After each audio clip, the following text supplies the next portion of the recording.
안녕하십니까. 부부 펀드하기 이병준입니다. 자, 50대 중반의 K씨가 아내를 데리고 상담을 왔습니다. 자, 한국의 특성상 부부 상담은 대부분 아내들이 요청을 하고, 또 부부 상담을 왔다는 말은 뭐 이혼이나 별거를 결정할 정도의 심각한 사안들이 많습니다.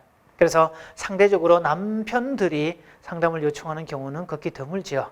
근데 이 경우는요, K씨가 자기 아내가 이러다가는 분노 중독에 걸릴 것 같다라면서 데리고 온 케이스였습니다. 자, 지금까지 살아오면서 고운말 쓰는 아내, 욕설이라고는 전혀 몰랐던 아내가 요즘 들어서 너무 거친 욕설들을 그것도 거침없이 내뱉는데요. 정말 가슴이 뜨끔뜨끔 한다는 겁니다. 특히 운전할 때는 더 심해진다는 거지요. 자, 며칠 전에도 이 교통체증이 심한 장소를 운전은 본인이 하고 있는데 아내는 조수석이 있었고요. 그래서 당연히 뭐 시내니까 그런 줄 알고 천천히 간격을 두고 가고 있는데 앞에 승용차 한 대가 방향 지식도 없이 싹 끼어듭니다.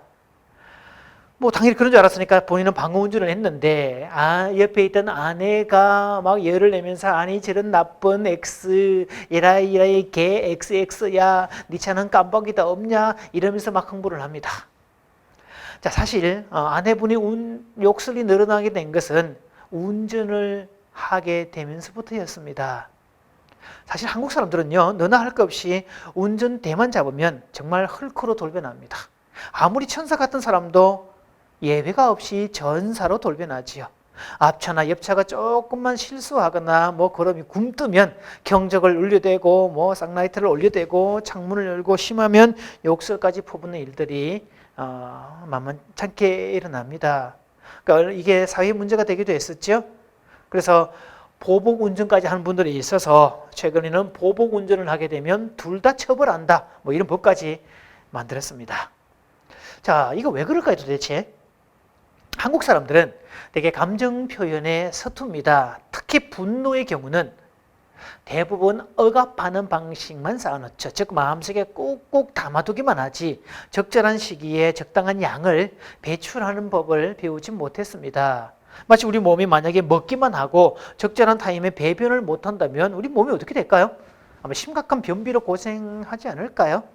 감정도 마찬가지입니다. 감정도 적절한 타임에 적절하게 배출해야 될 심리적 화장실이 필요한데 우리는 아마 심리적 화장실이 갖고 있지 않는 것 같네요. 그래서 어떤 심리학자는요, 전국에 퍼져 있는 노래방이야말로 심리적 화장실에 해당이 된다.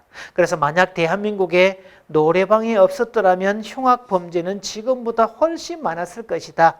라고까지 이야기를 했습니다. 거기에 가서 소리를 고래고래 질러가면서 그거라도 하니까 좀 낫지. 아니면 정말 아주 더 흉악한 사회가 되었다는 거죠. 자, 운전대를 잡으면 분노하는 두 번째 메커니즘은 전치라는 방어 기제 때문입니다. 일명 종로에서 뺨 맞고 한강에서 분풀이하는 경우가 되지요.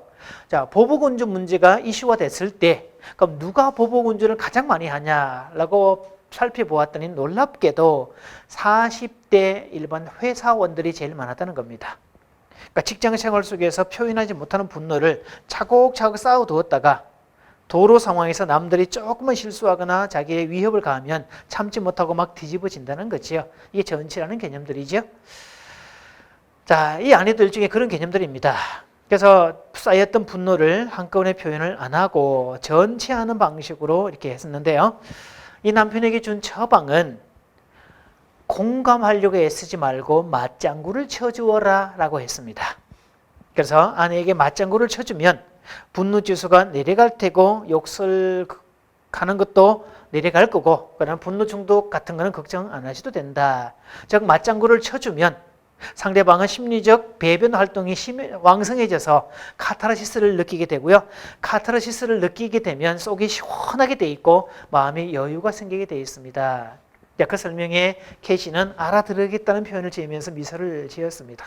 그리고 카톡을 통해서 그 결과를 알려왔는데요. 정말 저는 몇 번이나 웃었습니다. 자, 진짜 운전하는 아내 옆에서 맞장구를 정말 쳐주었는데요. 아내의 욕설이 확 줄었다는 겁니다. 그런데 바로 어제 아내가 운전 중이고 자기가 조수석에 있는데 소형 트럭 한 대가 진짜 방향 지시등 없이 확 끼어들더랍니다. 아내가 급증거를 할 수밖에 없었고요. 그래서 놀란 가슴을 진정시키고 있는데 남편이 선수를 쳐버린 겁니다. 아니 저 못된 놈의 XX가 운전을 저 따위로 해서 우리 예쁜 마누라에 놀라게 만들었어. 하마터면 우리 마누라 예쁜 입에서 쌍욕 나올 뻔했잖아 라고 선수를 쳤다네요. 자, 그 말을 들은 아내는 갑자기 멍한 표정을 짓더니 급작스런 웃음을 터뜨렸고 케이씨도 덩달아 한바탕 웃게 되었는데요. 자, 그렇게 부부가 서로 얼굴 바라보면서 실컷 웃고 났더니 그 다음부터는 다른 차가 끼어들어도 양보할 여유까지 생기더랍니다. 자, 그러면서 또 며칠 뒤에 이분이 카카오톡으로 저한테 또 문자를 이렇게 보내왔는데요.